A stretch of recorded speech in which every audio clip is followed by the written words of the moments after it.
Okay, beautiful people. Today we have one and only Nathan James in the studio. Days of these moments in life, and there's a creature in the yard that's a darker half of me. I got what up? I am so honored you made it Yeah. to one of my episodes. Oh, yeah. And I know that a lot of people already know about you, but for those who never heard of you before, can you introduce yourself? My name's Nathan James. I'm an artist of all, sorts in terms of, music, visuals, photography, videography. I guess genre wise, you could say it's very a mixture of hip hop and metal, kind of making it a new metal, so to speak, So I like to call it new metal. Your new metalcore Yeah, also works. yeah, man. I discovered you 2-3 years ago. Since then, I kind of follow your career, and I was like, I need to have Nathan come to my podcast because I have so many questions. No. Here So, we are. Let's do it. by the way, congratulations on your headlining tour. Yeah. That's a big deal. Yeah. Yeah. How do you feel about that? The headline tour, the fact that this is my first headline tour is a big deal to me because I've been trying to do so much more touring. Because I feel like as an artist, right, there's really three main like ingredients, and that's, touring, social content, and your music, And I feel like the biggest piece I was missing out of the pie was the touring, So the fact that I'm taking the initiative now to not be waiting to get on someone's tour, be picked up as support or an opener like I have before, I'm like, fuck that. I'm taking the wheel. Like, we're gonna do my first headline tour. So I'm gonna do a headline tour end of May into June. And then I'm also gonna do another headline tour in August, but on the East Coast. So Amazing. East Coast has very good metal scene. And where are you original from? yeah, originally from Denver, Colorado. There's a small town out there called Louisville. And I think when I was growing up there, there's like population like 10 or 12,000 people, real blue collar towns, old mining town. It's real gentrified now. But when I was growing up there, it's like just old school miner, blue collar town, And when I go back home, I love it, but it's just so different. Like so many like the old houses have been torn down and, gentrified and all these other types of houses. A lot of like tech people live over there now. Oh, wow. So yeah, it's completely changed. But yeah. You are very organic and solid on all platforms. Yeah. Your Spotify have been already like for hundreds monthly listeners for a while. Yeah. And your Facebook is blowing up and your social media are in great standing. Question, is it difficult to be Nathan James? Like, Yeah. doors in the industry open for you, or you need to carve your way in? I think there's right. Okay. So let me say so. Being a music artist is two things, right? Number one is your own perspective, and number two is other people's perspectives, And my perspective of myself is, damn, I'm not where I want to be. Other people's perspective of me is a bunch of things. Some of it's good, some of it's bad, some of it's, man, I wish I was doing what he's doing or has what he has. But for myself internally, oftentimes I battle with my own mental of, fuck, I wish I was doing better. And I think every artist can relate and deal with that, But for me personally, to try to cope with that and not let that weigh me down, I always really try to be grateful of like where I am and what I do have, because I know that I could also have a lot less and be a lot less further too. So, for me, I'm very humble and very self-aware. And I feel like personally, my biggest goals are just to be growing a little bit every day, the whole just brick by brick process. I look at it like, hey, if I lay down a brick a day, sometimes I might lay down 2 or 3 bricks a day. Sometimes it might be one, but if I can at least just lay down 1 brick a day, I'll slowly build the foundation more and more and more. I just don't ever want to go any days where I'm not laying a brick, metaphorically meaning I'm not trying to grow somewhere. Like every day there's got to be some sort of growth happening that helps you get to that end goal, Yeah. That's the biggest thing for me. I like this philosophy. Transitioning from photography to music, I had no control over how it was going to happen. The only control I had was I know that I have the power to post as much as I want on social media content, on social media platforms, right? And so many people only focus on Instagram, which obviously I focus on, but I was also like, what about YouTube, Facebook, TikTok, Snapchat, like posting on everything? And I was like, if I can try to grow on all the social platforms, sometimes maybe YouTube's really taking off and Instagram's tanking, or Instagram's taking off and YouTube's tanking. But if I have 5 of the different main social media platforms cooking, there'll always be something happening and shit. And, sometimes all 5 are doing really good, or 2 are doing really good, Yeah. or 1 is doing good. So basically just not having all of your eggs in one basket is perfect, and trying to spread awareness and get more ears and eyeballs on your stuff through every available free opportunity where you're in complete control of, do you choose to post and try to put yourself out there or not? So And when it comes to industry itself, do you feel industry accepts you, or it's more like it's still being resistant? yeah.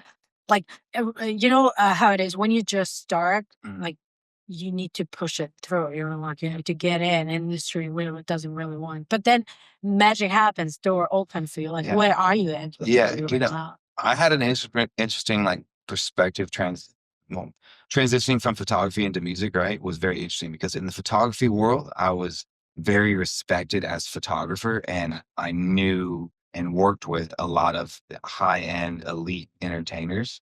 And then switching from then going into a musician, now I'm at the bottom of the totem pole starting all over again. Yeah. So that was like a interesting scenario I was in, with like knowing how the industry works somewhat as being a musician and the business of it, but then starting from ground zero of actually now being the musician, you know? And so that was like very tricky to navigate at first, but also was very helpful that I had this photography background experience, and that really like guided me to be able to be currently doing what I'm doing with music, because I can edit all my own content, shoot my own content. My girlfriend helps me shoot a lot of my content. And, I've taught her what I like and don't like, and I'll edit it all. So that's been a big, big like advantage of having that content creation skill to apply towards myself. Yeah. Yeah, that's huge. Because right now we live in the age of like, if you want to be a musician, you can't just make music and drop it. Like, you got to make music, release content, like, or else get left behind.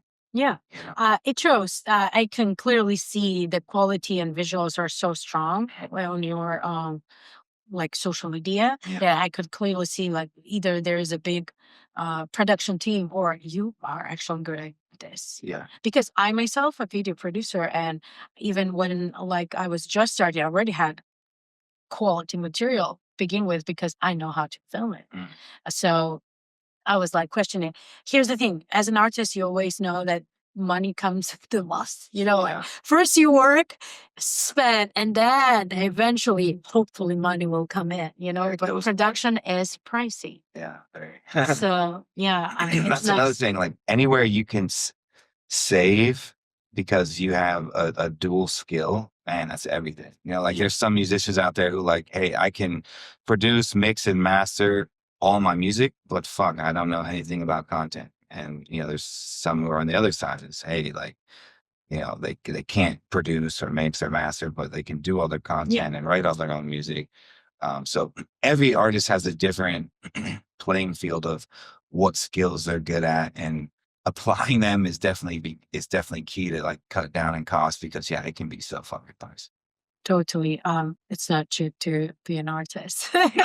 And not at all, especially solo act. Yeah. And by the way, we have lots of mutuals who actually told me that you originally were a photographer. And I was like, oh, really? Because I discovered you as an artist. Oh yeah. I discovered you as an artist. And then over time, I kind of like started talking about you to like producers I work with. And I was like, oh, Dayton James brings this Marilyn Manson type of like little whisper, raspy voice things. I love it.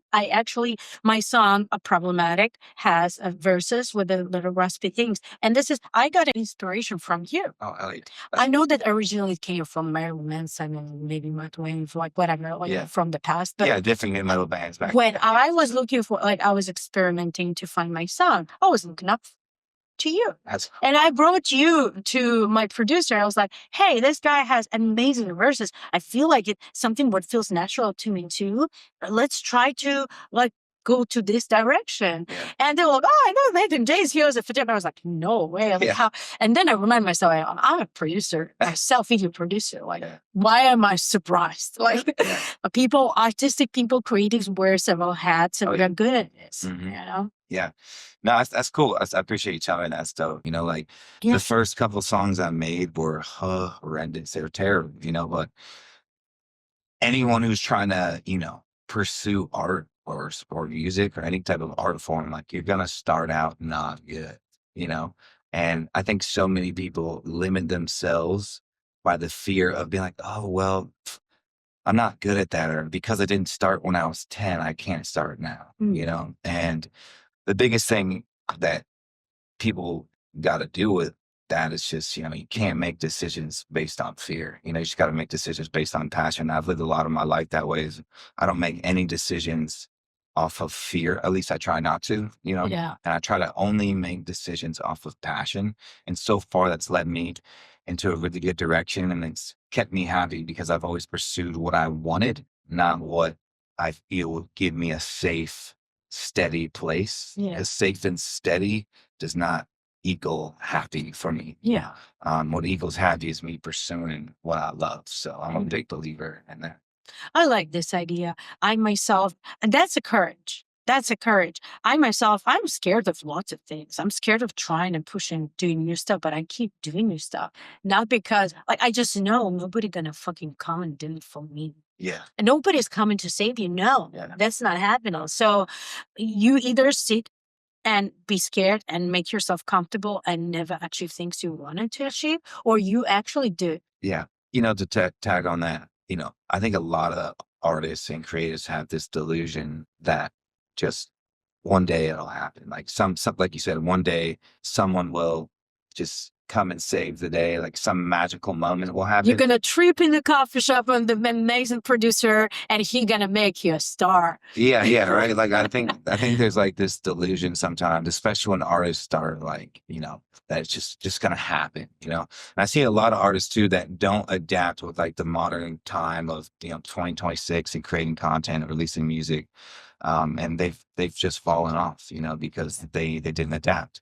And the biggest thing to stay in this business, especially if you're not already a massive, ginormous A-list artist, is you have to adapt. And even the A-list artists, they're having to adapt too if they want to continue to stay relevant and have that same level of stardom that they had, you know, back in the day. So that's the biggest thing. Is just you got to drop egos. You got to adapt. You got to have fun with it. You got to keep your foot on, like, you know, the modern scene and what's going on. And, you know, you just got to love it at the end of the day. There's a lot of people who are falling off because they truly don't love it. Maybe they were in it for the wrong reasons, you know, but for me, it's also like a muscle. You need to train your muscle.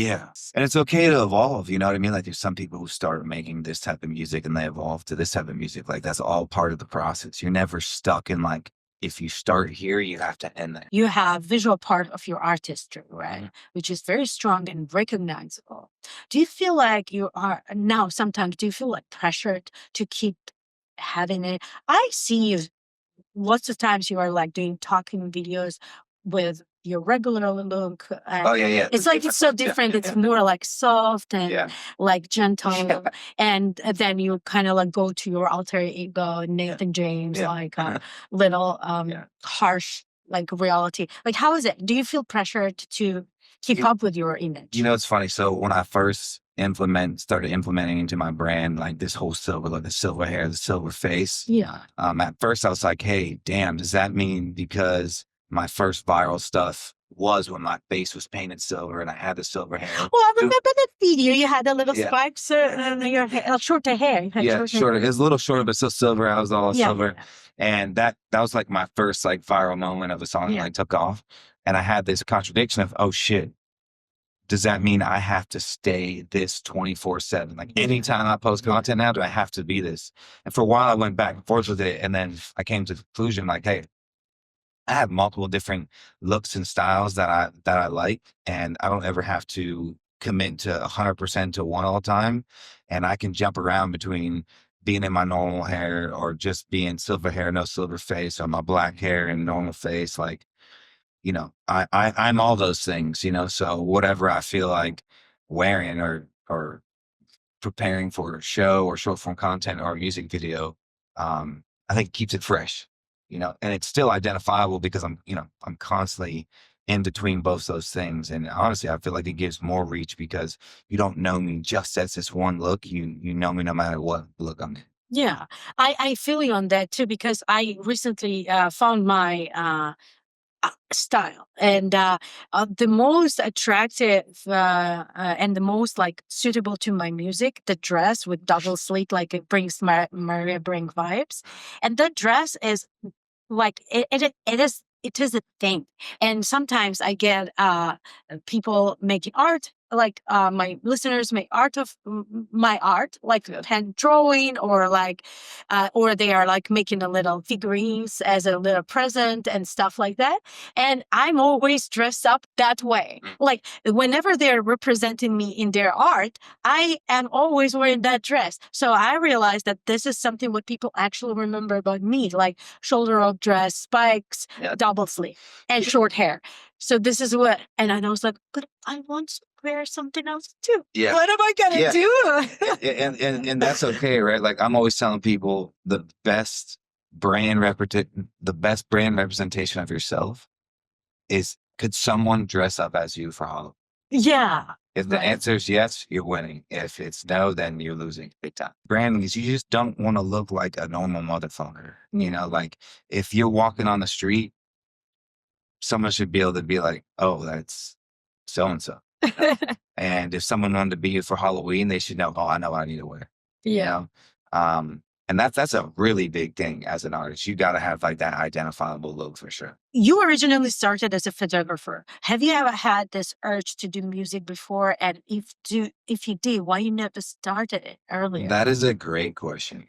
I never ever had the urge to be a music artist ever. That's probably the last thing Wow. I ever wanted to do. I completely happened by accident. I did this photography gallery called Nightmares, and I was like, how cool would it be if I attached another art medium to the photographs? And I was like, what about music? And I was like, shit, what if I'm the one doing songs that correlate to each one of the photographs? And I did, and those songs sucked absolute ass crack. And but from doing that, I was like, wow, this is so fun. I love this. And doing music allows you not to just do photography, but videography, the sound, the styling, everything. I was like, man, I want to figure this out and go full steam into this. So yeah, never ever was it my intention to ever do music. In fact, that'd probably be like the last thing I wanted to do until I tried it. And I was like, yo, this is so fun. And there's so much you can do with this. I'm going to make this my career. And that's what I did.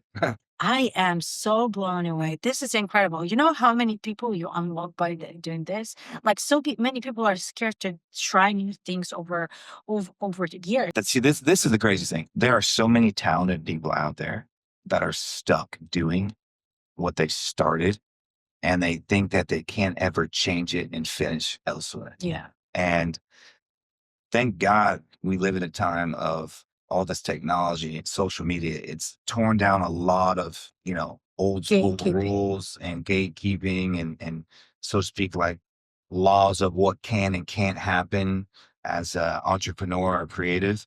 And right now, like in any art form, it doesn't matter what age you start or what age you are, because if you make dope stuff, you have a platform to show it. And if people like it, they're going to like it. They're not going to Yeah. like it because you're this age or that age. If your shit is dope, it's dope, then people are going to rock with it. Do you feel that music, and particularly mental singing, gives you more than you could not get in your previous profession? When I was a photographer, I lost my identity because it never mattered what I looked like or what I was doing because I was always behind the camera. I wasn't really ever posting stuff on my social media of me. It was always stuff of other things or other people. And eventually I realized that I was like, man, I'm actually losing myself and thinking I no longer have an identity because I am always behind the camera. Yeah. I need to get back to just because I'm behind the camera, I still got to be Nathan James and how I am and dress how I like to dress, do what I like to do. And from doing that was around the same time when I started to think about that photography gallery I was going to do. And I started to become not just a photographer anymore, but also this photographer that had this brand image about it. Yeah. You know, and I grew up with a lot of hip hop and rock and metal influence. And so I've had all sorts. I always like to consider my style as like a gothic gangster. Oh, yeah. And Yeah. you are now bringing those ideas to life Yeah, when you yeah. are filming your music Yeah, and I've videos. always like merged both worlds of like the hip hop style and the metal and rock style together. And I've always liked to call it gothic gangster, you know? So I've had many styles while more this type of dress or this type of style. But yeah, I mean, that's just the evolution of people, and anyone who's a growing human, they're going to evolve and they're not always just going to be stuck as one thing forever. Yeah. Yeah. What's behind your, like, what's general idea behind of your music? I love to give people the ability to have impact, right? I want my music to impact someone in a positive way, right? Like as long as I impact them some way, then I win. And I think that's my biggest feel good moment about making music is when I inspire people to do something that maybe they were afraid to do or didn't think they could do. That's always the best feeling because you know, as an artist, sure, it's great for yourself to hear and see it, but at the end of the day, you really want others to appreciate it. And when people appreciate your work, you know, that only not only does it feel good for you, but it also feels good for them. And it feels like you're actually contributing to society and like doing something for the world other than just like, you know, wallowing in just your self pity of just day to day life shit, you know. So I encourage everybody to just do something that, like I say, makes you happy, but also it's got to be something that makes other people be like, man, you know what? I should be doing that too. Get the fuck off my ass and go do something. Yeah. You know? Pushing boundaries, trying something. Yeah, yeah. It's Overcome. okay to fail. I love failing. I'm like, all right, I don't want to fail, but if I fail, fuck it. I'm gonna get up and I'm gonna try it again. And I'm lived my entire life that way. You know what I mean? I've been in situations where multiple times, I mean, where I had a quote unquote made safe, stable, financial situation. And I said, I'm not happy. I don't like this. I'm doing something else. You know, like I when I got out of college, uh, I got offered by this private jet company to be on the sales team. And coming out of college, getting offered a salary paying job at a private jet company, I was like, that's lit. I'm going to do it. And so at that time, I was still doing photography, but I also took this private jet job company.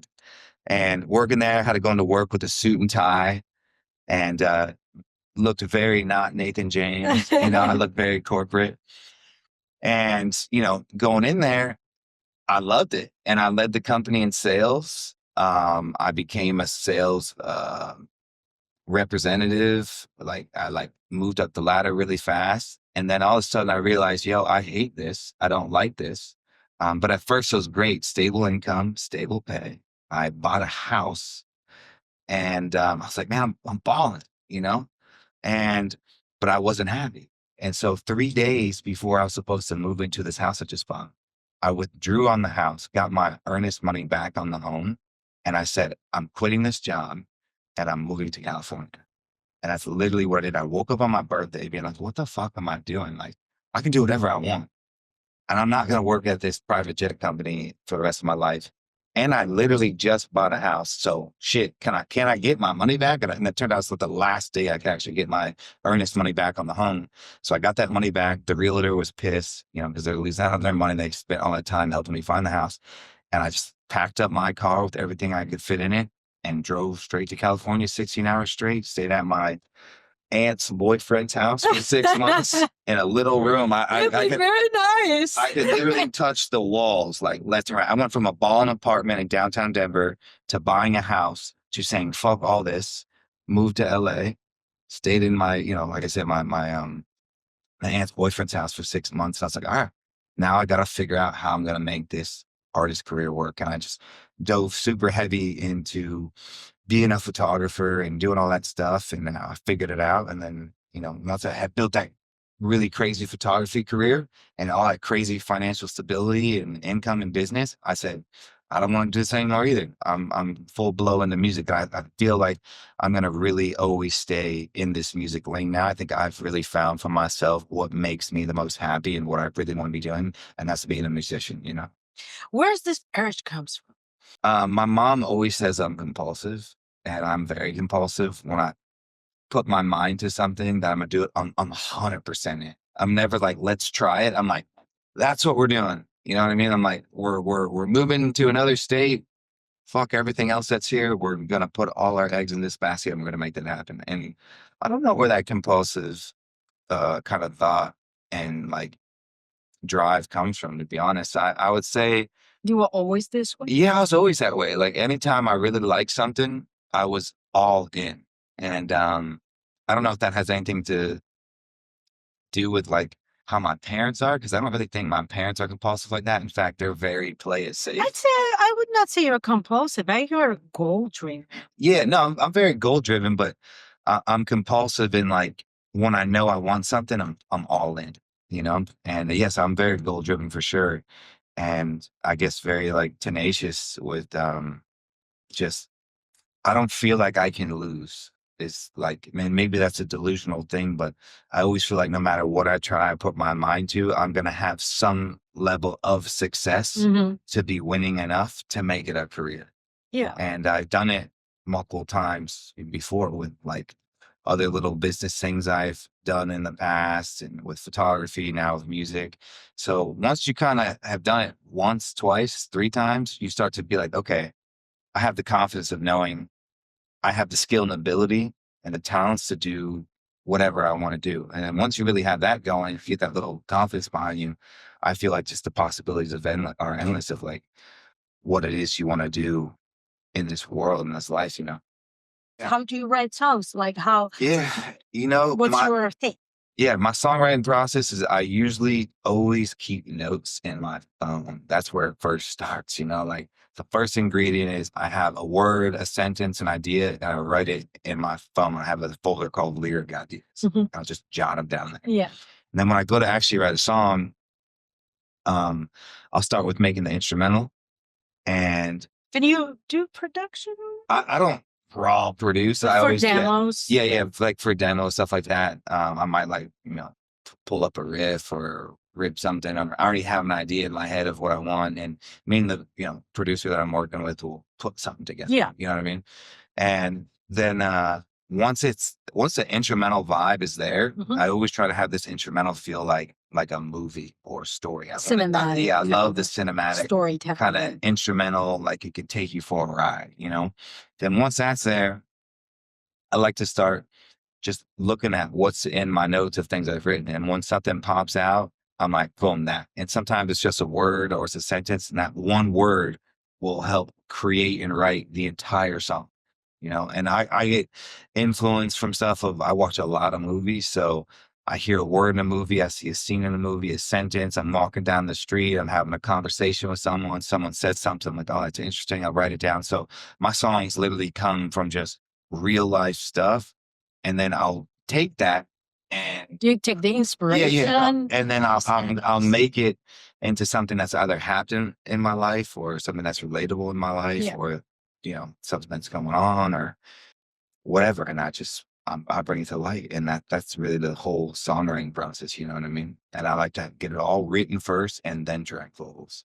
I'm not thinking like track vocals as I write it. I'm like, yo, make the instrumental first. You need to get used to Write the lyrics, then track vocals. I like doing those 3 steps. Yeah. So we have this Nathan J. brutal, I'm gonna say aggressive, but kind of like rough. It's funny you say that. Yeah. And then, are you a cutie at home? Like what? Oh, yeah. Like you have a little cat. I don't like animals. I'll say that right now. I'm not an animal guy. You keep your cat, you keep your dog away from me. I'm allergic as fuck. My girl hates me for that because she wants a cat too, and she loves cats. But Yeah, no, I mean, I am 2 things. I will punch your face in and pull out your teeth, and I will also help your grandmother clean her house and walk her up the stairs. You know what I mean? Like, I have those 2 type of personalities, but, a lot of the Nathan James music is really aggressive and really raw just because a lot of my life I was always on the defense. You know, I was a special ed student, I'm autistic, and so I was made fun of, I was held back in school. So I feel a lot of my aggressive songs come from those moments of being in elementary school, middle school, high school, that type of thing. And then some of my softer songs are, you know, my my human songs. You know, they're the human to human songs. They're the other side of me songs. They're the That's why you're not so have his good. guard up Nathan song. You know what I mean? You are neurospicy. Huh? You're neurospicy, neurodivergent. Oh yeah, yeah, yeah, yeah. That's why you are so goal oriented. Yeah. That's the what age you got diagnosed with autism? Geez. As an adult or as a child? No, as a child, yeah. Well, As a that's child. lucky. That's Yeah. lucky. Yeah, as a child. I mean, I was in special ed classes and all that stuff as early as elementary days. I'm trying to think as like, you know, first grade, kindergarten. I don't know. You're a kind of Early. light spectrum. Yeah, yeah, yeah. You know what I mean? I'm also obviously functional. You know what I mean? I don't have like an autism or like, you know, I just go about through regular life. High functioning autism. Yeah, yeah, high functioning for sure. And honestly, for me, um, I used to never like to tell people because I didn't want them to judge me or treat me different. But then I was like, brother, like it just doesn't matter. You know what I mean? I am who I am. And the biggest thing with someone like me who has autism, I look at it like I got a superpower, right? Because I'm hyper focused, I'm hyper fixated. I fucking And love that neurodivergent people so much. yeah, and that hyper fixation and hyper focus and this like these just constant like pulses of just energy and fixation have helped me become such a good photographer and develop this music career. And so many things about Nathan is because of that. And I've learned to leverage it. You know, I know my weaknesses and I know my strengths. I don't lean into my weaknesses, right? I just lean into what are my strengths, Yeah. you know? And so that's the biggest thing. And, you know, a lot of people have a lot of confusion with like, you know, a show I don't like on TV is Love on the Spectrum. I like the show and I don't like the show because I feel like the show kind of makes fun of people who are autistic and tries to benefit from it. Because they really show like a lot of people who are like, you know, they're very autistic. It affects their daily life. And even with them, those people have these like crazy superpowers of they're really good at specific things. You know what I mean? And I don't like how the show misconceptualizes how like everyone with autism is just like that. You know, there's definitely different levels of it. And I just don't like how I feel like sometimes it paints autistic people to be like slow or dumb, you know? And Socially awkward. yeah, or socially awkward, just have weaknesses beyond like the normal, you know, neurotypical person. Because, you know, again, like I said, even like the people on the show, like they're very smart, they're very alert, they're very aware. And there's just many different sides of it, you know. So for me, being someone who is very high functioning, um, I I don't like it, you know, and I've learned how to mask uh the things that, you know, would be obvious. Like definitely when I was younger, there were things that were way more obvious and stuff like that. But Over time. yeah, as I've gotten older, you know, You have this. I know how to like have a control on it and be self-aware, you know. Um, but yeah, you know, I would say that. I think this is a great topic. I'm so glad we came across it. I just want to clarify for those people who don't know what autism is or neurodivergency is. Let's just few words about that. Yeah. Neurodivergency exists since world started. It's not an old thing. And I'm glad that world comes into terms and understanding of it. Yeah. And when it is not like, yes, you are getting diagnosed of being autistic, and neurodivergency comes in lots of different flavors and it comes in different like forms, right? Yeah. But let's keep it real. Every fourth or five person is neurodivergent, and that how humanity survive. And I think those This are is the how most interesting people. Like I most I think most, artistic, yeah, all scientists, majority of scientists, watchers, like let's go back when like fire could destroy the whole village. Neurodivergent people is the one who wake up first, is people who think outside of the box, think people who notice small things other people don't notice. It's how you guys exist to make this world keep moving. Yeah. And how society treated neurodivergent people in the past is absolutely unbearable. Yeah. Lots of kids get beaten because, like, kids like with autism sometimes have behavioral problems because like the world didn't design for It's a very big thing, and I like to be. There's a point where representing. I like to not talk about it at all, right? I never like to talk about it. Then there's a point where I kind of like start to let people know, and I guess I'm just I'm not trying to be like a push advocacy like so hard on it, but when it gets talked about and brought up in relevant Yeah, of situations, I'll course. talk about it. But yeah, I mean, I think there's just a lot of people out there who think no matter what they have, or they missing an arm, or whatever issue or problem that they have that's not, quote unquote normal. I just am an advocate of like, don't let that shit stop you. There's a billion things that you can do, and don't ever, make it out in your own head that just because you're not like this person means that you can't do what that person is doing, or if not even more. Possibilities are endless. As long as you got a beating heart and you're alive, go do it. As a final, I wanted to ask you, is there any message you would like to tell to your listeners? Man, I always say, know who you are, know what you stand for, and never let anyone bring you down. That's my thing right there. Yeah. That's amazing. Yeah. Thank you so much for coming. It was such a Yeah. No, thank you for having me. This was awesome. I appreciate it. Thank you. good luck with your tour, and very excited for new songs. Yes. Thank you. Appreciate it.